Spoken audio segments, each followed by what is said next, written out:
Hi all, ഞാൻ Ashwathy. Welcome back to our channel. നമ്മൾ ഇന്ന് നോക്കുന്നത് ഒരു പോയമാണ്, a prayer for my daughter. W.B. Yeats എഴുതിയിട്ടുള്ള ഒരു ബ്യൂട്ടിഫുൾ പോയമാണ് a prayer for my daughter. ഒരു അദ്ദേഹത്തിൻ്റെ ലൈഫുമായിട്ട് കുറച്ച് ബന്ധപ്പെട്ട പോയവാന്നൊക്കെ നമുക്ക് പറയാം. നമ്മൾ ഇന്ന് ഈ ഒരു സെക്ഷനിൽ ഡിസ്കസ് ചെയ്യുന്നത് ഈ പോയത്തിനെ പറ്റി എല്ലാ കാര്യങ്ങളും ഡിസ്കസ് ചെയ്യുന്നുണ്ട്. W.B. Yeatsനെ പറ്റി ഡിസ്കസ് ചെയ്യുന്നുണ്ട്. ഈ പോയത്തിൻ്റെ ഓവറോൾ ഒരു സമ്മറി ഡിസ്കസ് ചെയ്യുന്നുണ്ട്. പ്ലോട്ട്, സ്ട്രക്ചർ, പിന്നെ സ്റ്റാൻസ വൈസ് അനലൈസ് ചെയ്യുന്നുണ്ട്. അങ്ങനെ തീം, അങ്ങനെ എല്ലാ കാര്യങ്ങളും നമ്മൾ ഈ ഒരു ഒറ്റ സെക്ഷനിൽ കംപ്ലീറ്റ് ഡിസ്കസ് ചെയ്യുന്നുണ്ട് കേട്ടോ. അപ്പോൾ നമുക്ക് കടക്കാം. An introduction and occasion of the poem. A Prayer for My Daughter is an intensely personal poem written in 1919, a few weeks after Yeats' daughter Anne was born. This poem speaks about the anxiety felt for the well-being of his daughter, as also about the anxiety shared by all fathers all over the world torn by the war and greed. And A Prayer for My Daughter ഈറ്റ്സിൻ്റെ ഒരു real ലൈഫുമായിട്ട് ബന്ധപ്പെട്ടൊരു പോയമാണ്, അല്ലെങ്കിൽ ഒരു personal പോയമാണ് എന്നൊക്കെ നമുക്ക് പറയാം. 1919 അദ്ദേഹം ഈ poem, അദ്ദേഹത്തിൻ്റെ daughter ജനിച്ച് കുറച്ച് ആഴ്ചകൾക്ക് ശേഷം ഈ പോയം എഴുതുന്നത്. ശരിക്കും പറഞ്ഞാൽ കുറച്ച് ആഴ്ചകളെന്നല്ല, കുറച്ച് 2 ദിവസങ്ങൾക്ക് ശേഷം എഴുതിയ പോയമാണെന്ന് നമുക്ക് പറയാം.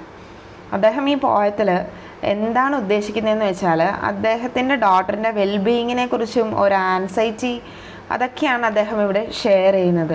അദ്ദേഹത്തിൻ്റെ മാത്രമല്ല, എല്ലാ അച്ഛനമ്മമാർക്കും അവരുടെ മക്കളെക്കുറിച്ച് ഓരോരോ വേവലാതികൾ, ആൻസൈറ്റീസൊക്കെ ഉണ്ടാകും. ജനിച്ചിപ്പോൾ പോയറ്റിൻ്റെ ഡോട്ടർ ജനിച്ച് 2 ദിവസത്തിന് ശേഷം എഴുതിയ പോയമാണിത്. അതിൽ തന്നെ അദ്ദേഹം എന്തെല്ലാം കാര്യങ്ങളാണ് പറയുന്നത്.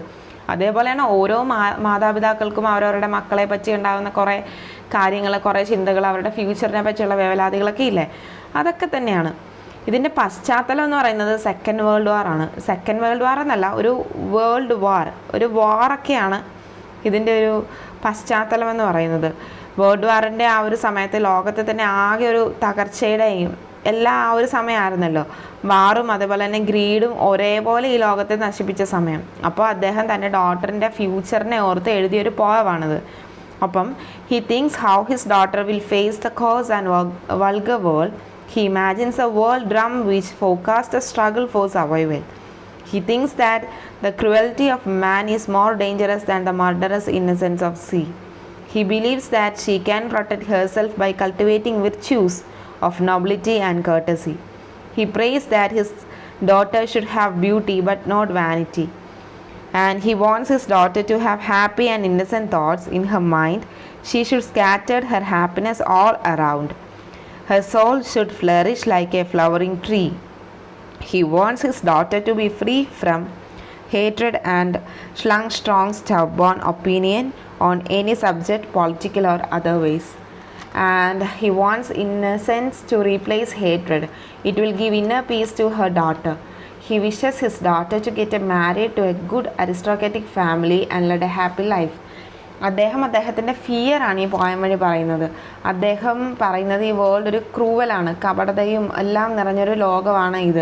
അതുപോലെ ഈ യുദ്ധം എല്ലാ മനുഷ്യനെയും ബാധിച്ചു, എല്ലാവരും സ്ട്രഗിൾ ചെയ്യുവാണ്. അങ്ങനെയൊക്കെ ഇരിക്കുന്ന ഈ ലോകത്ത് എൻ്റെ മകൾ എങ്ങനെയാണ് സർവൈവ് ചെയ്ത് വരിക, അങ്ങനെയൊക്കെയുള്ളൊരു അച്ഛൻ്റെ ഫിയർ പറയുന്നുണ്ട്. പിന്നെ അത് മാത്രമല്ല, അദ്ദേഹത്തിൻ്റെ ഡോട്ടറിന് വേണ്ട കുറേ ഗുഡ് ക്വാളിറ്റീസ് അദ്ദേഹം പറയുന്നുണ്ട്. അതായത് പിന്നെ ബ്യൂട്ടിയെ പറ്റി പറയുന്നുണ്ട്. ഭയങ്കര ബ്യൂട്ടി ആകണമെന്നൊന്നുമില്ല, എല്ലാവരുടെയും അട്രാക്ഷൻ വേണൊരു ബ്യൂട്ടി ആകണമെന്നൊന്നുമില്ല, ഇന്നർ മൈൻഡിനാണ് ബ്യൂട്ടി വേണ്ടത്, അങ്ങനെ കുറച്ച് കാര്യങ്ങളൊക്കെ പറയുന്നുണ്ട്.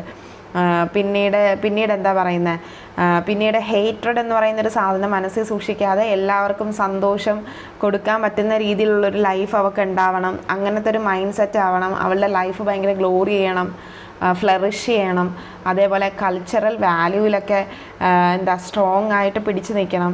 അങ്ങനെയുള്ള കുറേ കാര്യങ്ങൾ, ഐറിഷ് കൾച്ചറിനെ കീപ്പ് ചെയ്യുന്ന ഒരു ഫാമിലിയിലേക്ക് വേണം അവളെ കല്യാണം കഴിപ്പിച്ച് വിടാൻ. അങ്ങനെ കുറേ കാര്യങ്ങളൊക്കെയാണ് അദ്ദേഹം ഈ ഒരു പോയത്തിൽ ഡിസ്കസ് ചെയ്യുന്നത്. നമുക്ക് പോയത്തിൻ്റെ ഡീറ്റെയിൽഡ് ആയിട്ടുള്ള ലൈൻ ബൈ ലൈൻ അനാലിസിസിലേക്ക് കടക്കുന്നത് മുന്നേ നമുക്ക് നമ്മുടെ റൈറ്ററായിട്ടുള്ള W.B. Yeatsനെ പറ്റിയൊന്ന് നോക്കാം. നമുക്ക് എല്ലാവർക്കും അറിയാവുന്ന ഒരു റൈറ്ററാണ് W.B. Yeats. നമുക്ക് അദ്ദേഹത്തെ പറ്റി കുറച്ച് ഡീറ്റെയിൽ ആയിട്ടൊന്ന് നോക്കാം. വില്യം ബട്ട്ലർ യീറ്റ്സ് അഥവാ W.B. Yeats ഒരു ഇമ്പോർട്ടൻറ്റ് മോഡേൺ റൈറ്ററാണ്. അദ്ദേഹത്തിൻ്റെ ലൈഫ് സ്പാൻ എന്ന് പറയുന്നത് 1865 to 1939 ആണ് കേട്ടോ. അദ്ദേഹം ഒരു ഫേമസ് ഐറിഷ് പോയറ്റാണ് ആൻഡ് ഒരു പ്രോസ് റൈറ്ററാണ്. 20th സെഞ്ച്വറിയിലെ ഒരു ഇമ്പോർട്ടൻറ്റ് ഫിഗർ തന്നെയാണ് അദ്ദേഹം എന്ന് നമുക്ക് പറയാം. And he belongs to Ireland. അദ്ദേഹത്തിൻ്റെ ഫാദർ ഐറിഷ് നാഷണലിസ്റ്റ് ആണ്. എന്നാൽ his mother believe that Ireland should remain under England. So അവരുടെ ഫാമിലി എന്ന് പറയുമ്പോൾ London to Ireland, Ireland to London, ഇങ്ങനെ ടു ആൻഡ് ഫ്രോം ഓഷനിൽ ഇങ്ങനെ അങ്ങോട്ടും ഇങ്ങോട്ടായിട്ട് പോയിക്കൊണ്ടേയിരുന്നു. അതേപോലെ തന്നെ വിഷ്വൽ ആർട്ട് പഠിക്കാനായിട്ട് അദ്ദേഹം അയർലൻഡിൽ നിന്ന് ലണ്ടനിലേക്ക് പോയത്. അദ്ദേഹം ജനിക്കുന്നത് അയർലൻഡിലെ സാൻഡി മൗണ്ടനിലാണ്. And he was a Protestant and member of an Anglo Irish community. W.B. Yeats എന്ന് പറയുമ്പോഴേ മനസ്സിൽ വരുന്നൊരു കാര്യമുണ്ട്. എന്താണത്? ആബി തിയേറ്റർ അല്ലേ? He's associated with Abbey Theatre. ഇതിനെയാണ് നാഷണൽ തിയേറ്റർ ഓഫ് അയർലൻഡ് എന്ന് അറിയപ്പെടുന്നത്.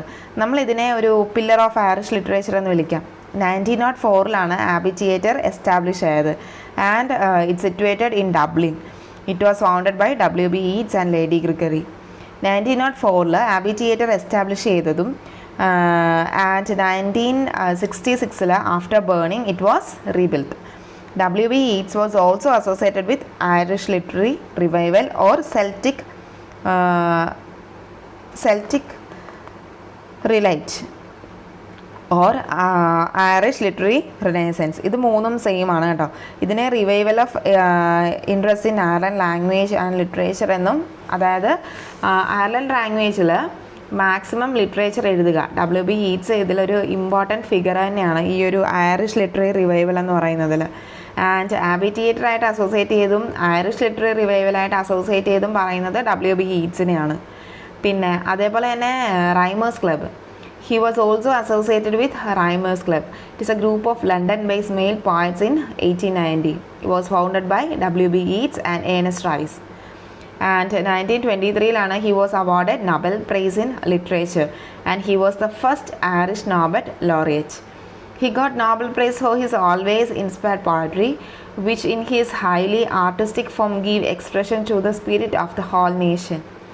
And he wrote preface to Gitanjali by Rabindranath Tagore. 1913 Rabindranath ടാഗോറിന് നോബൽ പ്രൈസ് കിട്ടിയത് ഗീതാഞ്ജലിക്കാണ്. അദ്ദേഹത്തിൻ്റെ ആ ഗീതാഞ്ജലിയുടെ പ്രിഫേസ് എഴുതിയത് W.B. Yeats ആണ്. And W.B. Yeatsൻ്റെ ബയോഗ്രഫിയുടെ പേരെന്താണ്? In memory of W.B. Yeats. അത് എഴുതിയത് W.H. Auden ആണ്. അദ്ദേഹം ടോട്ടൽ 26 പ്ലേസ് ആണ് എഴുതിയിട്ടുള്ളത്. First play is to be performed was the land of heart desire. And last play death of Cuchulain. Notable plays എന്ന് പറയുന്നത് the countess Cathleen, the king threshold, the land of heart desire etcetera.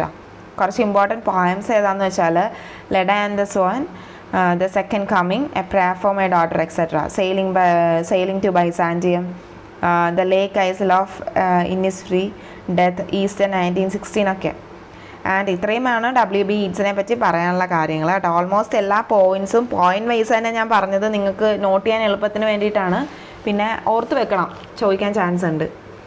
And Yeats wrote a prayer for my daughter in 1919, shortly after his daughter's birth and World War II. So the ongoing unsettling feel is visible in the background of the poet's mind. The poem appeared for the first time in the poetry collection Michael Roberts and the Dancer in 1921. അപ്പോൾ 1919 അദ്ദേഹത്തിൻ്റെ മകളുടെ ജനനത്തിന് ശേഷമാണ് അദ്ദേഹം ഈ poem എഴുതുന്നത്. അത് മാത്രമല്ല, അപ്പോൾ വേൾഡ് വാർ സെക്കൻഡിൻ്റെ ആ ഒരു ടൈം കൂടെ ആയിരുന്നു. അതുകൊണ്ട് തന്നെ ആ ഒരു വേൾഡ് വാറിൻ്റെ ഒക്കെ ഒരു മൈൻഡ് സെറ്റാണ് ഈ പോയത്തിൽ നമുക്ക് കാണാൻ സാധിക്കുന്നത്. ഒരു വാർ നടക്കുമ്പോൾ ഒരിക്കലും അവിടെയുള്ള ആൾക്കാർ ഭയങ്കര ഹാപ്പി ആയിരിക്കത്തില്ലല്ലോ, ഒത്തിരി ഫിയറൊക്കെ മനസ്സിലുണ്ടാവില്ലേ. അപ്പോൾ ആ കാര്യങ്ങളൊക്കെയാണ് പിന്നെ ഈ ഒരു പോയത്തിലൂടെ നമുക്ക് കാണാൻ സാധിക്കുന്നത്.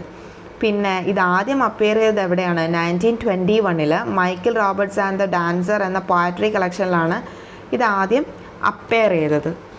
ഇതിൻ്റെ ഫോം ആൻഡ് സ്ട്രക്ചർ എന്ന് പറയുകയാണെങ്കിൽ the poem A prayer for my daughter written in A lyric form containing 10 8-line stanzas. The stanza form is the same as employed by him in the memory of Major Robert Gregory. Each stanza follows a regular rhyming scheme of AA, BB, CDDC. Rhyming scheme എന്താണ്? AA, BB, C, DDC. The poem follows a metrical structure that alters between iambic pentameter and trochaic pentameter. Then The poem is structured as the poet appealed to God to his daughter on how he wants her to be like as she grown up. The speaker is the poet himself talking to his daughter. The poem is conversational and didactic in tone, with varying emotion of gloom, uncertainty, hope and fear. ഇതിൻ്റെ form and structure എന്ന് പറയുന്നത് ഒരു lyrical ഫോമാറ്റാണ്. അതുപോലെ 8 വരികളുള്ള 10 സ്റ്റാൻസേഴ്സ് ആണ് ഈ ഒരു പോയത്തിലുള്ളത്. അപ്പോൾ 8 lines അല്ല 10 സ്റ്റാൻസേഴ്സ് ആണ് ഈ പോയത്തിൽ ആകെ ഉള്ളത്. അപ്പോൾ ഇതിൽ ആകെ എത്ര ലൈൻസ് ഉണ്ട്? 80 ലൈൻസ് ഉണ്ട്.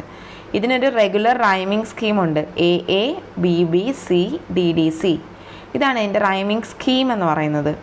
ആൻഡ് ആംബിക് പെൻറ്റാമീറ്ററും അതേപോലെ തന്നെ ട്രോക്കിയക് പെൻറ്റാമീറ്ററും ആൾട്ടർനേറ്റ് ആയിട്ടാണ് ഈ പോയത്തിൽ വരുന്നത്. ഇതിൻ്റെ സ്ട്രക്ചർ എന്ന് പറയുന്നത് പോയറ്റ് ഗോഡിനോട് തൻ്റെ മകളെ ഗോഡിനോടും തൻ്റെ മകളോടും പറയുന്ന പോലെയാണ്.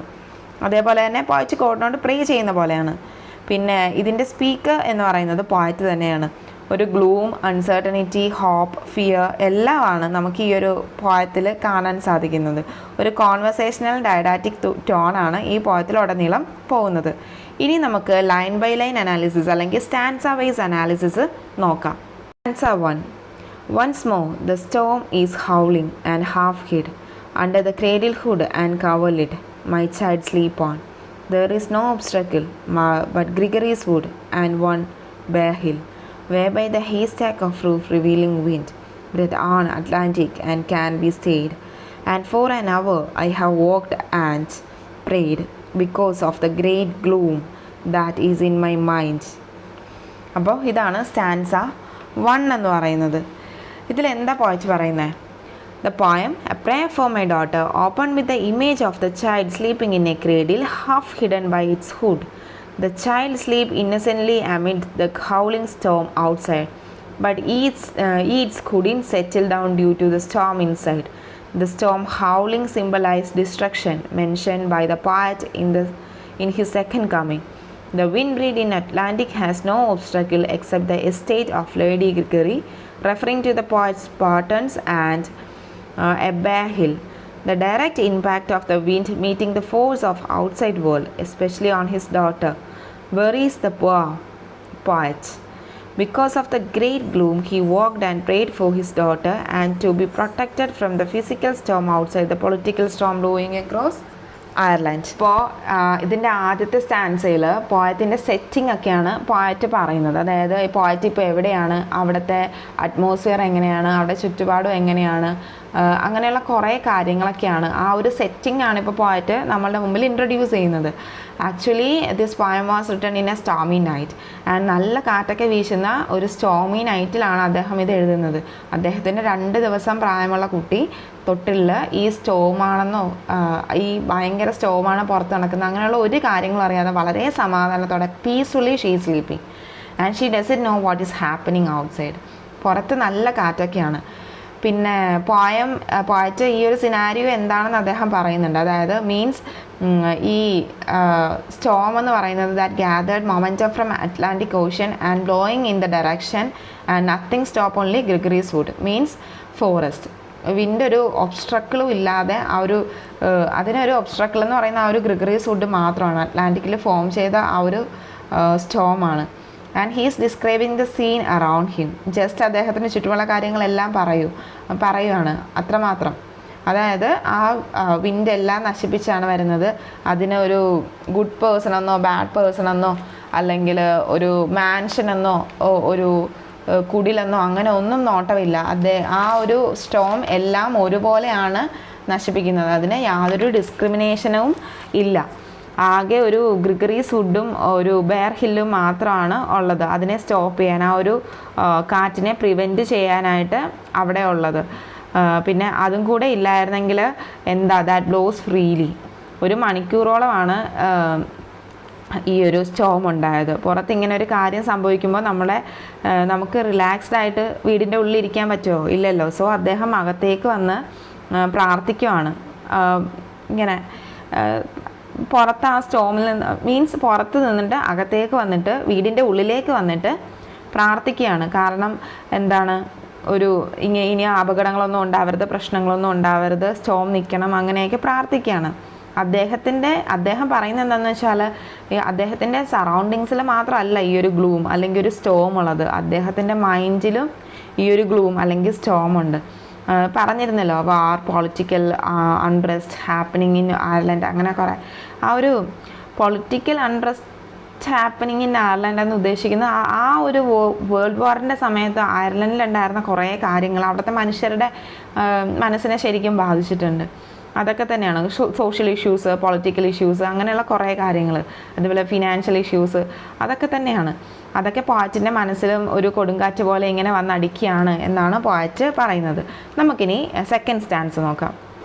I have walked and prayed for this young child Anna, and heard the sea wind scream upon the tower, and under the arc of bridge and scream, in the elms above the flooded stream, imagining the excited reverie, that the future year had come, dancing to the free strum on the murderous innocence of the sea. And in the second stanza of A Prayer for My Daughter, it's worry about the future and further explained. And he heard the sea screaming upon the tower under the bridge and elms above the flooded stream. The onomatopoeia word scream and the flooded stream symbolize the poet's overwhelming anxiety of his daughter. Also, it refers to the great flood in Bible. Due to his haunting fear, he imagines the future coming out of the sea and dance to the free drum, referring to the war and bloodshed. In the last line, the poet employs paradox, murderous innocent, to the contacts, the world and his daughter, which also recall the image of blood-dimmed tide in the second coming. അപ്പോൾ അദ്ദേഹം ഈ second സ്റ്റാൻസയിൽ ഒരു continuation പോലെയാണ് കേട്ടോ പോകുന്നത്. അദ്ദേഹം അകത്തേക്ക് പോയി പ്രാർത്ഥിച്ചു എന്ന് പറഞ്ഞിരുന്നില്ലേ? ആർക്ക് വേണ്ടിയാണ് പ്രാർത്ഥിച്ചത്? തൻ്റെ 2 ദിവസം മാത്രം പ്രായമുള്ള ഡോട്ടറിന് വേണ്ടിയാണ് അദ്ദേഹം പ്രാർത്ഥിച്ചത്. അദ്ദേഹം ആ സമയത്ത് സീ വിൻഡിൻ്റെ സൗണ്ട് കേൾക്കുന്നുണ്ട്. Here's the shrill sound of sea wind coming from the Atlantic and ആ ഒരു വിൻഡിൻ്റെ സ്ക്രീമിങ് സൗണ്ട് അദ്ദേഹത്തിനെ ഡിസ്റ്റർബ് ചെയ്യുന്നുണ്ട്. പിന്നെ എൽംസ് എന്ന് പറയുന്ന ഒരു ട്രീ ഇവിടെ മെൻഷൻ ചെയ്യുന്നുണ്ട്. And elms is the tree that is to be a mourning or have something bad. Okay, അതായത് ഇത് സിംബലൈസ് ചെയ്യുന്നത് അദ്ദേഹത്തിൻ്റെ ഫിയർ ആണ്. ആ ട്രീ എന്ന് പറയുന്നത് ഒരു ബാഡിനെ റെപ്രസെൻറ്റ് ചെയ്യുന്ന ഒരു ട്രീ ആണ് കേട്ടോ. ആൻഡ് അതായത് വാർ ഈസ് ഓവർ, ഇനി ഫ്യൂച്ചർ എന്ന് പറയുന്നത് കൂടുതൽ ട്രബിൾ ആയിരിക്കും. ഇനി അയർലൻഡിൽ എന്തായിരിക്കും സംഭവിക്കുക after the victory of England, ഇതൊരു ഫിയർ ആയിട്ട് അദ്ദേഹത്തിൻ്റെ മനസ്സിലുണ്ട്. അതായത് വാർ കഴിഞ്ഞു, ഇനി പീസ് ഉണ്ടാവും. But it is like the murderous innocence of sea എന്നാണ് പറയുന്നത്. ഇനിയും അദ്ദേഹത്തിൻ്റെ ആ ഒരു പീരീഡിൽ അവർ ഫേസ് ചെയ്ത ട്രബിൾസൊക്കെ തന്നെയാണ് ഇവിടെ മെൻഷൻ ചെയ്യുന്നത്. And about his daughter's future.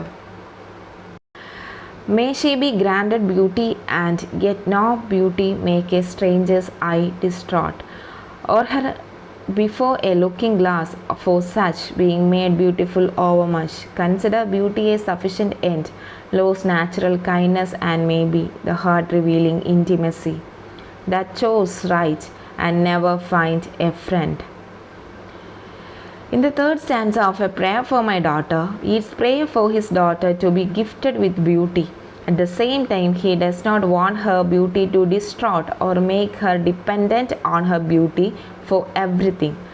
Further, he doesn't want her to become proud or vain, that she spends all day starting at the mirror and fails to have natural companionship. The poet implies too much beauty to be a dangerous one, that he wants her to be beautiful enough to secure a husband. So ഇവിടെ tone ചേഞ്ചായി. സറൗണ്ടിങ്സിൽ നിന്ന് completely വിട്ട് he is concentrating in his daughter and he made his first wish for his daughter.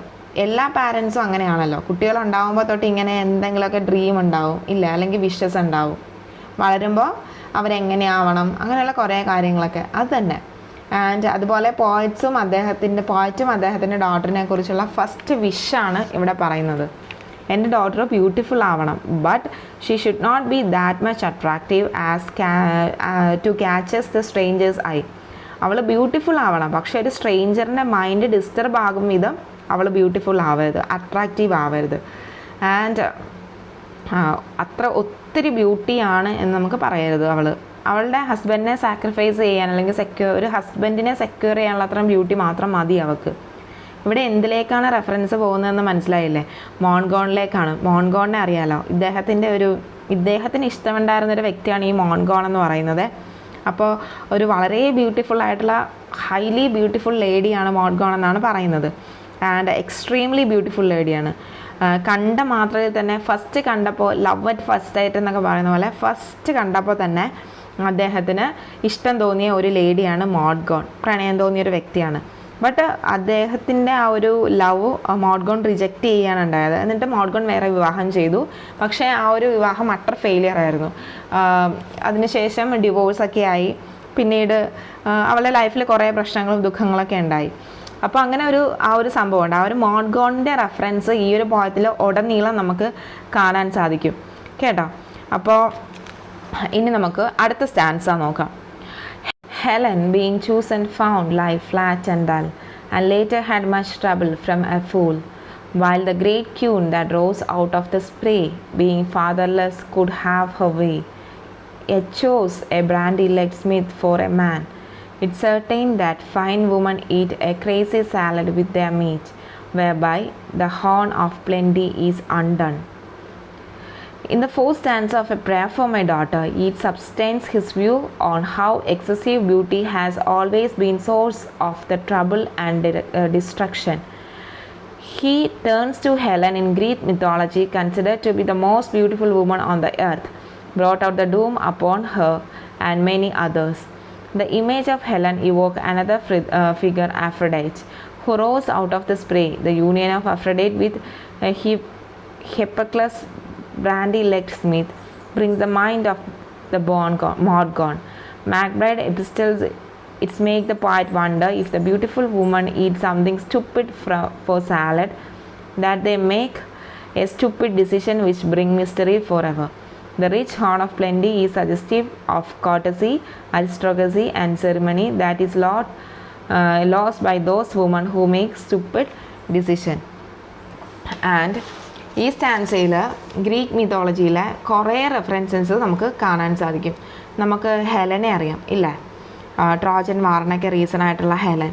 She is the most beautiful of all the mythical characters and she is one of the cause of destruction of Troy. അതുപോലെ തന്നെയാണ് ആഫ്രഡൈറ്റ് ഇവിടെ നമ്മുടെ Greek മിത്തോളജിയിലെ ക്യാരക്ടേഴ്സിലെ second reference ആണ്. First reference ഹെലനും second reference ആഫ്രഡൈറ്റും ആണ്. ഒരു Greek goddess of love ആണ്, ഭയങ്കര ബ്യൂട്ടിഫുള്ളാണ്. And ആഫ്രഡൈറ്റ് മാരി ചെയ്യുന്നത് എ ബ്രോഗ് ലെഗ് ബ്ലാക്ക് സ്മിത്ത് ആയിട്ടുള്ള ഹെഫസ്റ്റസിനെയാണ്. ആൻഡ് ഇവിടെ പാറ്റ് പറയുന്നത് എന്താണെന്ന് വെച്ചാൽ ഈ ബ്യൂട്ടിഫുൾ വുമൻസ് നല്ല പ്രൗഡായിരിക്കും, നല്ല അഹങ്കാരമായിരിക്കും, അതേപോലെ തന്നെ പക്ഷെ അവർ ഫൂളിഷും ആയിരിക്കും. അതുകൊണ്ട് അവർ ലൈഫിൽ ഒത്തിരി സഫർ ചെയ്യുകയും ഒരു മിസറബിൾ ലൈഫ് ലീഡ് ചെയ്യുകയും ഒക്കെ ചെയ്യേണ്ടി വരും എന്നാണ് പറയുന്നത്. അതുകൊണ്ടാണ് ഈ രണ്ടുപേരും ഇല്ലേ, ഈ ഹെലനും അതേപോലെ തന്നെ ആഫ്രഡൈറ്റ്, അവരെ എക്സാമ്പിളായിട്ട് ഇവിടെ പറയുന്നത്. അതേപോലെ തന്നെ മോൺഗോണിനെ ഇവിടെ WB Yeats മെൻഷൻ ചെയ്യുന്നുണ്ട്. മോൺഗോൺ ഈ യീറ്റ്സിനെ റിജക്റ്റ് ചെയ്തിട്ട് ഒരു ഫൂളിഷ് മാനെയാണ് മാരി ചെയ്യുന്നത്. And she was not happy with him. അതും കൂടെ അദ്ദേഹം ഇവിടെ ഉദ്ദേശിക്കുന്നുണ്ട്.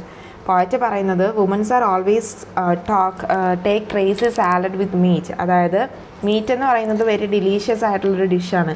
അതിൻ്റെ ഒപ്പം ക്രേസി സാലഡ് മീൻസ് ടേസ്റ്റ്ലെസ് ആയിട്ടുള്ള മാഡ് സാലഡ് കഴിക്കും പോലെയാണ് എന്നാണ് പറയുന്നത്. ദ പോയറ്റ് ഈസ് പറയുന്നത് അവർ വലിയ ബ്യൂട്ടിഫുള്ളൊക്കെയാണ്, പക്ഷേ they are not able to find a beautiful pair or unsuitable or a suitable husband, whereby the horn of plenty is undone. Horn of plenty എന്ന് പറയുന്നത് ഒരു മിത്തിക്കൽ ഗോഡ് കോൾഡ് അമേത്യ എന്ന് പറയുന്നത് rewarded by സീസ് and A place among the stars. നമ്മുടെ യൂണിക്കോണൊക്കെ ഇല്ലേ, യൂണിക്കോണിൻ്റെ കുതിരയില്ലേ, horse, അതുപോലെ തന്നെയാണ് ഈ അമേത്യ എന്ന് പറയുന്ന ഗോട്ട്. രണ്ട് കൊമ്പൊക്കെ ഉണ്ട് അതിന്. And if somebody prays in the name of Amalthea and അമേത്യയുടെ ഏതെങ്കിലും ഒരു ഹോണിനെ പ്രേസ് ചെയ്തിട്ട് അല്ലെങ്കിൽ അതിനെ തിങ്ക് ചെയ്തിട്ട് പ്രാർത്ഥിക്കുകയാണെന്നുണ്ടെങ്കിൽ the wish should be granted. And അദ്ദേഹം പറയുന്നത് ഇപ്പോൾ ഈ ബ്യൂട്ടിഫുൾ വുമൻസിന് അമേത്യയുടെ വിഷസ് ഗ്രാൻഡ് ചെയ്ത് കിട്ടിയാൽ പോലും അവരുടെ വിഷസ് ഫുൾഫിൽ ആവില്ല. എന്നാണ്. എന്തുകൊണ്ടാണ് അങ്ങനെ പറഞ്ഞത്? Because they are very beautiful and beautiful woman doesn't know how to make a wish properly എന്നാണ് പറയുന്നത്. And 3 and 4 stands about beauty etcetera ആ ഒരു മോഡ്ഗോണിൻ്റെ റെഫറൻസ് ഒക്കെയാണ് വരുന്നത്. ആദ്യം ആ ഒരു കൊടുങ്കാറ്റ് സ്റ്റോമിനെ പറ്റി വന്നിട്ട് പിന്നെ ഡോട്ടറിലേക്ക് വന്നിട്ട് മോഡ്ഗോണിലേക്കാണ് എത്തുന്നത്. ഈ കിട്ടാത്ത മുന്തിരി പുളിക്കുമെന്ന് പറയത്തില്ലേ, അത് നിങ്ങൾക്ക് ഇത് വായിക്കുമ്പോൾ പോകെ പോകെ മനസ്സിലാകും. കിട്ടുന്ന ചാൻസിലൊക്കെ മോഡ്ഗോണിനെ കുറ്റം പറയുന്നുണ്ട്. അപ്പോൾ ആ ഒരു കിട്ടാത്ത മുന്തിരി പുളിക്കും ആ ഒരു സ്റ്റൈലിൽ തന്നെയാണ് പോയറ്റ് ഈ പോയം കണ്ടേക്കുന്നത്. ഞാൻ എൻ്റെ ഒരു ഒപ്പീനിയൻ പറഞ്ഞതാണ്. 5th stanza. In courtesy I had have her chiefly learned. Hearts are not had as a gift, but hearts are earned by those are not entirely beautiful. Yet many that have played the fool for beauty's very self has charmed, made wise, and many a poor man and that has robbed, loved and thought himself beloved, from the glad kindness cannot take his eyes. In the stanza 5 of A Prayer for My Daughter, the poet continues with what he wants his daughter to possess more than mere beauty. He wants his daughter to learn to be compassionate and kind. Many times men who believed to love and loved by the beautiful woman face a disappointment compared to those found love in modest yet compassionate woman. Moreover, he says modest and courteous people attract hurt when those with beauty, referring his own marriage. Ultimately, he makes it clear that he wants his daughter to be an agreeable young woman, that an arrogant beauty. ഇവിടെ അദ്ദേഹം തൻ്റെ second wish പറയാണ്. First wish എന്തായിരുന്നു? തൻ്റെ daughter അത്ര beautiful ആവണ്ട എന്നായിരുന്നു. Second വിഷിൽ എന്താണ് പറയുന്നത്? Daughter should be courteous, means തൻ്റെ ഡോട്ടറിനൊരു ഉള്ളവളായിട്ട് വളർന്നു വന്നാൽ മതി. പോയിറ്റ് പറയുന്നത് കാണുമ്പോഴുള്ള സൗന്ദര്യത്തിലുപരി മറ്റൊരാളുടെ ഹൃദയത്തിനെ എങ്ങനെ കീഴ്പ്പെടുത്താം എന്നാണ് തൻ്റെ ഡോട്ടർ മനസ്സിലാക്കേണ്ടത്. നമ്മുടെ വിനയവും മര്യാദയും അങ്ങനെ നമ്മുടെ നല്ല ഗുണങ്ങളും എല്ലാം വെച്ചിട്ട് മറ്റൊരാളുടെ ഹൃദയത്തെ നമുക്ക് കീഴ്പ്പെടുത്താൻ പറ്റും. നമുക്ക് ഈസി ആയിട്ടത് മറ്റൊരാളുടെ ഹൃദയം വിൻ ചെയ്യാം. അദ്ദേഹം സ്വന്തം കല്യാണത്തിന് വിവാഹത്തിന് ശേഷമുള്ള സ്വന്തം ലൈഫായിട്ട് കമ്പയർ ചെയ്തൊക്കെയാണ് പറയുന്നത്. അപ്പോൾ അങ്ങനെ ഒരു വ്യക്തിത്വത്തിന് ഉടമയായിട്ട് എൻ്റെ ഡോട്ടർ വളർന്നു വന്നാൽ മതി, അല്ലാതെ കാണുന്നവരെല്ലാവരെയും അട്രാക്റ്റ് ചെയ്യുന്നൊരു ബ്യൂട്ടി ആയിട്ട് വരണ്ട. ഇവിടെയും മോഡ്ഗോണിൻ്റെ ഒരു റെഫറൻസ് വരുന്നുണ്ട്. മോഡ്ഗോണിൻ്റെ ബ്യൂട്ടിയിൽ പോയറ്റ് അട്രാക്റ്റഡ് ആയിട്ട് അതിൻ്റെ പോയറ്റ് എന്താ വിചാരിച്ചത്? അവളും പോയറ്റിനെ തിരിച്ച് ഇഷ്ടപ്പെടുന്നുണ്ടെന്ന് തെറ്റിദ്ധരിച്ചിരുന്നു. പക്ഷേ അവൾ തിരിച്ചൊന്നും റിപ്ലൈ ചെയ്തിരുന്നില്ല. അങ്ങനെ വിചാരിച്ചിട്ടാണ് പിന്നീട് തൻ്റെ മിസ്റ്റേക്ക് പോയറ്റ് തിരിച്ചറിയുകയും ഒക്കെ ചെയ്യുന്നുണ്ട്. അപ്പോൾ ആ ഒരു കാര്യങ്ങൾ കൂടെ കിട്ടുന്ന ചാൻസിലൊക്കെ ഒരു മോഡ്ഗോണിൻ്റെ റെഫറൻസ് പോയറ്റ് ഇവിടെ കൊണ്ടുവരുന്നുണ്ട്. നമുക്കിനി സ്റ്റാൻസ 6 നോക്കാം. May she become a flourishing hidden tree, that all her thoughts may like the linnet be, and has no business to dispersing round their magnificent of sound, not but the merment being a chase, not but the merment a quarrel. Or may she live like some green laurel, rooted in one dear perpetual place. In the 6th stanza of A Prayer for My Daughter, Yeats continued to talk about his hope and expectations of his daughter. As she grew up, he wants her to be happy and content. He wants her to become a flourishing hidden tree, and her thoughts like linnet, refreshing to its innocence and cheerfulness like linnet. He wants her to be satisfied in herself and in fact others with her happiness. Further, he wants her to live like a laurel rooted in particular place. The poet reveals his wish on his daughters being rooted in the tradition. 5th stanzയിൽ കണ്ടിന്യൂവേഷൻ പോലെയാണ് പറഞ്ഞിരിക്കുന്നത്. എൻ്റെ daughter എങ്ങനെയായിരിക്കണമെന്ന് വെച്ചാൽ എൻ്റെ daughter should flourish and reach self fulfilment like a linnet. Linnet ഒരു ബേർഡാണ്. ആ ബേർഡ് എപ്പോഴും ഹാപ്പി ആയിരിക്കും. അതുപോലെ എൻ്റെ ഡോട്ടറിൻ്റെ ലൈഫും എപ്പോഴും ഹാപ്പി ആയിരിക്കണം. അതുപോലെ ഉള്ളിൽ ഒത്തിരി പ്യുവർ തോട്ട്സൊക്കെ ഉണ്ടാവണം എന്നാണ് പറയുന്നത്. ആൻഡ് ദീസ് ലിറ്റിൽ ക്രിയേച്ചർ എന്തിനെയാണ് സിംബലൈസ് ചെയ്യുന്നതെന്ന് വെച്ചാൽ ഇന്നസെൻസിനെയും ഹാപ്പിനെയുമാണ് ഈ ലിനറ്റ് എന്ന് പറയുന്ന ബേർഡ് സിംബലൈസ് ചെയ്യുന്നത്. അവർ സെൽഫായിട്ട് ഹാപ്പിയാണ്, അതുപോലെ തന്നെ മറ്റുള്ളവരെയും ഹാപ്പിയാക്കും. അതുപോലെ ആവണം എൻ്റെ ഡോട്ടറും. അവൾ സ്വന്തമായിട്ട് ഹാപ്പി ആവണം, അതുപോലെ അവളെ ചുറ്റിപ്പറ്റി ജീവിക്കുന്നവരെയും അവൾ ഹാപ്പി ആക്കണം. ഈ ഫ്ലറിഷിങ് ഹിഡൻ ട്രീ എന്നതുകൊണ്ട് ഉദ്ദേശിക്കുന്നത് അത് ഫ്ലറിഷ് ചെയ്യും, മീൻസ് ഗ്രോ ചെയ്യും, ബട്ട് മറ്റുള്ളവരെ ഡിസ്ട്രാക്റ്റ് ചെയ്യില്ല. പിന്നെ പറയുന്നത് ഒരു റെഫറൻസ് ഒരു ലോററ്റ് ട്രീ ആണ്. അത് ലോററ്റ് എന്ന് പറയുന്ന ഒരു സ്ട്രോങ് ട്രീ വിത്ത് ബിഗ് റൂട്ടാണ് ആൻഡ് ലോങ് ലിവിങ് ആയിട്ടുള്ളൊരു ട്രീ ആണത്. അദ്ദേഹം പറയുന്നത് അദ്ദേഹത്തിൻ്റെ ഡോട്ടറും ഒരു സ്ട്രോങ് റൂട്ടഡ് ആയിട്ടുള്ളൊരു കൾച്ചർ ആൻഡ് ട്രഡീഷനിലായിരിക്കണം വളർന്നു വരേണ്ടത്, ജീവിക്കേണ്ടത്. അതുപോലെ ആവണം എന്നാണ് പറയുന്നത്. അയർലൻഡിൻ്റെ കൾച്ചറും ട്രഡീഷനും ഒക്കെ ഫോളോ ചെയ്യുന്ന ഒരു നല്ല വ്യക്തിയായിട്ട് വേണം എൻ്റെ ഡോട്ടർ വളർന്നു വരാൻ എന്നാണ് പറയുന്നത്. എത്ര വലിയ ആളായാലും തൻ്റെ കൾച്ചറിലും ട്രഡീഷനിലും ഉറച്ചു നിൽക്കുന്ന ആളാവണം എൻ്റെ ഡോട്ടർ എന്ന് പറയുന്നു. അടുത്ത സ്റ്റാൻസ് നോക്കാം. My mind, because the minds that I have loved, the sort of beauty that I have approved, purpose but little had dried up of late, yet know that to be chalked with hate may well be of all evil chance chief.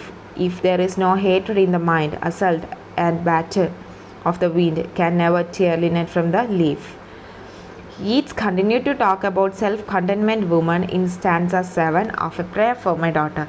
He believes that kind self-contained, traditionally rooted women are incorruptible. The poet considers hatred to be cause of all evil and pray that her to be lift off that evil. Further, he believes that a soul free from hatred will preserve its innocence and hatred. Just as the storm outside can't tear leaves from steady tree, turmoil and war can't break strong woman. ഇതും continuation തന്നെയാണ്. അദ്ദേഹത്തിൻ്റെ personal experience ഒക്കെയാണ് അദ്ദേഹം പറയുന്നത്. അദ്ദേഹം വിശ്വസിക്കുന്നത് traditionally rooted ആയിട്ടുള്ളൊരു സ്ത്രീ ഒരു ഇൻകറപ്റ്റബിൾ ആണ് എന്നാണ്. ഒരു വളരെ സ്ട്രോങ് ആയിട്ടുള്ളൊരു വുമൺ ആയിരിക്കും ട്രഡീഷണലി കേപ്പബിൾ അല്ലെങ്കിൽ ട്രഡീഷണലി റൂട്ടഡ് ആയിട്ടുള്ളൊരു വുമൺ എന്ന് അദ്ദേഹം പറയുന്നുണ്ട്. ആൻഡ് അതേപോലെ തന്നെ അദ്ദേഹം പറയുന്നത് എന്താണ്, മോഡ്ഗോണിനെ പോലെ ഒരു ഇൻസെൻസിറ്റീവ് ഗേളിനെ ലവ് ചെയ്യുന്ന അതിൻ്റെ ആ ഒരു കോൺസിക്വൻസ് എന്തെല്ലാമാണ് എന്ന് തനിക്കറിയാം. അദ്ദേഹം പറയുന്നത് മോഡ്ഗോണിൻ്റെ ബ്യൂട്ടിയാണ് തന്നെ അട്രാക്റ്റഡ് ആക്കിയത്. To love that he had for the wrong woman was just beautiful but don't have any other qualities. പക്ഷേ ഇപ്പോൾ എന്താണ്, ഹേറ്റഡാണ്. അദ്ദേഹത്തിൻ്റെ മനസ്സിൽ മൊത്തം മോഡ്ഗോണിനോട് ഹേറ്റഡാണ്. അദ്ദേഹത്തിന് മനസ്സ് മുഴുവൻ ഹേറ്റഡാണെന്ന് പറഞ്ഞല്ലോ, വെറുപ്പ് മാത്രമാണുള്ളത്. അദ്ദേഹത്തിന് പറയുവാണ്, ഒരാളോട് മനസ്സിൽ വെറുപ്പ് സൂക്ഷിക്കുക എന്ന് പറയുന്നത് മോശമായിട്ടുള്ളൊരു കാര്യമാണ്. അത് നമ്മളിപ്പോൾ ഒരാളെ വെറുക്കുന്നു എന്ന് പറഞ്ഞാൽ അയാൾക്കൊരു കുഴപ്പമുണ്ടാക്കില്ല. പക്ഷെ നമ്മളുടെ മനസ്സിൽ ഈ നെഗറ്റീവ് എനർജി വന്ന് അത് നമുക്ക് തന്നെയാണ് ദോഷം ചെയ്യുന്നത്. അതെല്ലാം അദ്ദേഹത്തിന് അറിയാം. So it is the worst of all human വൈസസ് bad qualities. അത് അദ്ദേഹത്തിന് നന്നായിട്ട് അറിയുകയും ചെയ്യാം. പിന്നെ അദ്ദേഹം പറയുന്നത്, ഇപ്പോൾ നമ്മുടെ മനസ്സിൽ ഒരു ഹേറ്റഡ് ഇല്ല എങ്കിൽ നത്തിങ് ക്യാൻ ട്രബിൾ യു. ആ ഒരു സ്മോൾ ബേർഡ് ലിനറ്റിനോട് വീണ്ടും ഒരു റെഫറൻസ് വരുന്നുണ്ട് ഇവിടെ. അദ്ദേഹത്തിൻ്റെ ഡോട്ടറിനെ ഒരു സ്മോൾ ബേർഡായിട്ട് കരുതുവാണ്. അതുപോലെ പറയുകയാണ്, അദ്ദേഹത്തിൻ്റെ ഡോട്ടർ മനസ്സിൽ ആരോടും യാതൊരു വെറുപ്പോ വിദ്വേഷമോ ഹേറ്റഡോ ഒന്നും ഇല്ലാതെ വളർന്നു വരണം. എങ്കിൽ മാത്രമേ അവളുടെ സോൾ ഹാപ്പി ആകൂ. അതുപോലെ പറയുന്നുണ്ട്, പുറത്ത് ഭയങ്കരമായ കൊടുങ്കാറ്റിലും അവിടെ സ്ട്രോങ് ആൻഡ് സ്റ്റഡി ആയിട്ട് ഒരു ട്രീയെ ബ്രേക്ക് ചെയ്യാൻ പറ്റുന്നില്ല. ആ സ്ട്രോങ് ആൻഡ് സ്റ്റഡി ആയിട്ട് നിൽക്കുന്ന ഒരു ട്രീയെ പോലെയാണ് a war can break a strong woman. ഇനി നമുക്ക് 8th സ്റ്റാൻസ നോക്കാം. ആൻ ഇൻ്റലക്ച്വൽ ഹേറ്റഡ് is the words, so let her think opinion are accursed. Have I not seen the loveliest woman born out of the mouth of plenty horn, because of her opinionated mind, baited that horn and every good, by quiet nature understood, for an all blow fulls of angry wind. In the 8th stanza of A Prayer for My Daughter, the poet implores his daughter to shun passion and while feeling that be considered as the weakness of beautiful woman. She must be temperate because people who love deeply would hate deeply too. Destroy people and make them to cruel things, and especially intellectual hatred, which is worse of all kinds. The poet reflects upon his emotional state when Morgan rejected him and to marry John McBride. He wants his daughter to experience neither to be disappointment nor hatred. ഇവിടെ അദ്ദേഹം എന്താ പറയുന്നതെന്ന് വെച്ചാൽ, മോഡ്ഗോണിൻ്റെ reference ഈ ഒരു സ്റ്റാൻസയിലുണ്ട്. അപ്പോൾ തന്നെ ചിന്തിക്കാം നമുക്ക് ആ ഒരു ലവ് അദ്ദേഹത്തെ എത്രമാത്രം എഫക്റ്റ് ചെയ്തിട്ടുള്ള ഒന്നാണെന്ന്. ഇൻ്റലക്ച്വൽ ഹേറ്റഡ്, അതായത് നമ്മുടെ മനസ്സിൽ ഒരാളോടുള്ളൊരു പെർമനൻ്റ് ആയിട്ടുള്ള പക എന്ന് പറയത്തില്ലേ, ആ ഒരു പക, അതുപോലെ ആ ഒരു സംഭവം, ആ ഒരു പക എൻ്റെ ഡോട്ടറിൻ്റെ ഉള്ളിൽ ഒരിക്കലും ആരോടും വളർന്നു വരാൻ പാടില്ല എന്നാണ് പറയുന്നത്. ഈ ഒരു ഇൻ്റലക്ച്വൽ ഹേറ്റഡ് അതൊരു മനുഷ്യൻ്റെ ക്യാരക്ടറിന് ഉണ്ടാവാൻ പാടില്ലാത്ത ഏറ്റവും മോശമായൊരു ക്യാരക്ടറാണ്. ആൻഡ് അദ്ദേഹത്തിൻ്റെ ഡോട്ടറിന് ഇതുപോലുള്ള ഇൻ്റലക്ച്വൽ ഹേറ്റഡിൽ നിന്ന് മാറിപ്പോകണം. അവൾക്ക് ആരോടും സ്ട്രോങ് ആയ ഒരു ബിറ്റർ ഫീലിങ്ങും ഉണ്ടാവാൻ പാടില്ല. പിന്നെ മോഡ്ഗോണിനെ പറ്റി പറയുന്നത് എന്താണെന്ന് വെച്ചാൽ, she is a beautiful with intelligence എന്നാണ്. But too much intelligence is curse. ഒത്തിരി ഇൻ്റലിജൻസായി ചിന്തിച്ചാലും പ്രശ്നമാണ്. ഒത്തിരി ഇൻ്റലിജൻസായി ചിന്തിച്ചതുകൊണ്ടാണ് അവൾക്ക് അവളുടെ ലൈഫ് പാർട്ട്ണറെ തിരഞ്ഞെടുക്കുന്നതിൽ പരാജയപ്പെട്ടതെന്നാണ് ഈറ്റ്സ് പറയുന്നത്. അദ്ദേഹം പറയാണ്, she is a blessed woman and she had born out of the mouth of plenty's horn. ഈ പ്ലെൻഡീസ് ഹോൺ എന്താണെന്ന് ഓർക്കുന്നുണ്ടല്ലോ, ഞാൻ നേരത്തെ പറഞ്ഞിരുന്നു, നേരത്തെ സ്റ്റാൻസിൽ പറഞ്ഞിരുന്ന ആ ഒരു ഗോട്ടില്ലേ, ഹോണുള്ള ഗോട്ട്, അതിനാണ് ഇവിടെ റെഫർ ചെയ്യുന്നത്. And here he finds that through she had born with a born she did not use that born because of her opinionated mind. അവർ മാരേജ് കഴിഞ്ഞ് അധികം താമസിക്കാതെ തന്നെ ഡിവോഴ്സ്ഡ് ആയിട്ട്, മാരേജ് ചെയ്തത് ജോൺ മാക്ബ്രൈഡിനെയാണ്, അധികം താമസിക്കാതെ തന്നെ അവർ ഡിവോഴ്സ്ഡ് ആവുകയും ചെയ്തു. അതെന്തുകൊണ്ടാവാം, ഈ ഒരു ഒപ്പീനിയേറ്റഡ് മൈൻഡ് കൊണ്ടാവാം എന്നാണ് പോയറ്റ് പറയുന്നത്. ഇനി നമ്മൾ നോക്കുന്നത് 9th സ്റ്റാൻസയാണ്. കൺസിഡറിങ് ദാറ്റ് ഓൾ ഹേറ്റഡ് driven hence the soul recover radical innocence and learn at last that it is self-delight, self-appraising and self-affrighting, and that its own sweet will is heaven's will. She can though every face should scroll and every wintry quarrel howl, or every billow's breast be happy still. The 9th stanza continues to describe the impact of hatred and the benefit of staying away from hatred. Once hatred is driven out of the soul, could recover its innocence. The soul wouldn't be free to explore that and to find it is self-diligent, self-appraising and self-affrighting. According to the poet, the ideal woman make everyone happy and comfortable, despite all storms of misfortune that come in her way. She is stronghold for people around her, and her will would be that of heaven, for she has a clear mind. അതായത് അദ്ദേഹം പറയുകയാണ്, ഞാനിപ്പോൾ ഒത്തിരി reason തന്നു എന്തുകൊണ്ടാണ് എൻ്റെ daughter ഒത്തിരി beautiful ആവരുത് എന്നൊക്കെ പറയുന്നതിനുള്ള ഒത്തിരി റീസൺ തന്നു, മനസ്സിൽ ഒത്തിരി ഹേറ്റഡ് ഉണ്ടാവരുത് എന്ന് പറയുന്നതിലും ഒക്കെ കാരണങ്ങൾ പറഞ്ഞു. എൻ്റെ daughter A kind and courtesy ആണ് ഉണ്ടാവേണ്ടത് എന്നൊക്കെ പറയുന്നുള്ള റീസൺസ് അദ്ദേഹം പറഞ്ഞു. ഈ ഹേറ്റഡ് എന്താണ്, നമ്മളുടെ മനസ്സിൽ നിന്ന് അവോയ്ഡ് ചെയ്യേണ്ട ഒരു സംഭവം തന്നെയാണ്. അപ്പോൾ സോൾ സ്റ്റാർട്ടഡ് ടു ഷൈൻ. ആ ഒരു ഹേറ്റഡിന് നമ്മുടെ മനസ്സിൽ നിന്ന് മാറ്റുവാണെങ്കിൽ നമ്മുടെ സോൾ എന്ത് ചെയ്യും, ഷൈൻ ചെയ്യാൻ തുടങ്ങും. ഇവിടെ ഹേറ്റഡിൻ്റെ ബെനിഫിറ്റ്സും ഹേറ്റഡിൽ നിന്ന് മാറി നിൽക്കുമ്പോൾ ഉണ്ടാകുന്ന ബെനിഫിറ്റ്സും ഹേറ്റഡ് നമ്മുടെ മനസ്സിൽ ഉണ്ടാകുമ്പോഴുള്ള ഇമ്പാക്റ്റുമാണ് പറയുന്നത്. ഹേറ്റഡിൽ നിന്ന് വിട്ടു നിന്നാൽ ഒരു സെൽഫ് ഡിലൈറ്റിംഗ് അവിടെ സംഭവിക്കും. നമ്മൾ നമ്മുടെ സെൽഫിനെ തന്നെ എൻജോയ് ചെയ്യാൻ തുടങ്ങും. അങ്ങനെ നമ്മളൊരു ഇന്നർ പീസ് നമുക്ക് കിട്ടും. അത് നമ്മൾ ആഗ്രഹിക്കുന്നതെല്ലാം നേടിയെടുക്കാൻ നമ്മളെ സഹായിക്കുമെന്നൊക്കെയാണ് പോയറ്റ് പറയുന്നത്. ഇനി നമുക്ക് ലാസ്റ്റ് സ്റ്റാൻസ നോക്കാം. And may her bridegroom bring her to a house where all the accustomed ceremonies and for arrogance and hatred are the worst, peddle in the thought fair. But how but in custom in the ceremony are innocence and beauty born. Ceremony's name of a rich horn and custom for a spreading laurel tree.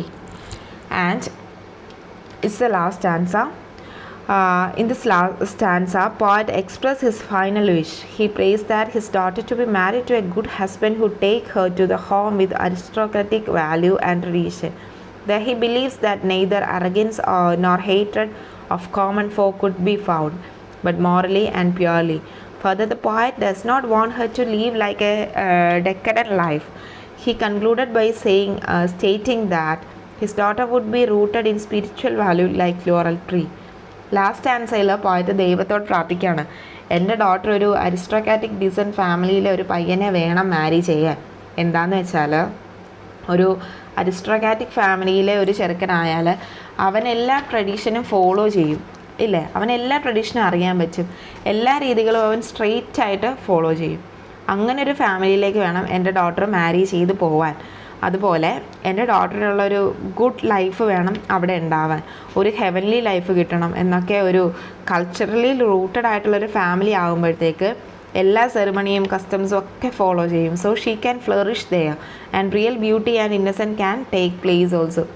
അപ്പോൾ ഇതാണ് നമ്മുടെ WB Yeatsൻ്റെ prayer for my daughter. Maximum എല്ലാം discuss ചെയ്തിട്ടുണ്ട്. നിങ്ങൾക്ക് മനസ്സിലായിട്ടുണ്ടാവും എന്നാണ് വിചാരിക്കുന്നത്. മനസ്സിലായിട്ടുണ്ടെങ്കിൽ എൻ്റെ ചാനലൊന്ന് സബ്സ്ക്രൈബ് ചെയ്ത് സപ്പോർട്ട് ചെയ്തേക്കണം കേട്ടോ. Thank you so much for watching my channel. Keep watching and keep supporting.